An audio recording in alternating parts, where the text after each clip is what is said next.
Hi! In front of me is iPad Pro 11th inch 4th gen, and today I would like to show you how you can switch on or off adaptive brightness on this device. First of all, you need to access Devices Settings.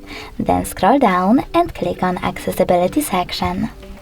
In here, you need to choose Display and Text Size. And finally, scroll all the way down. Lastly, click on this green sweater next to Auto Brightness. As you can see, after that, Adaptive Brightness is disabled, but you can always enable it by clicking on the same, now grey sweater.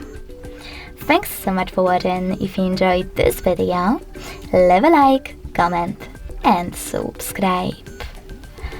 Bye!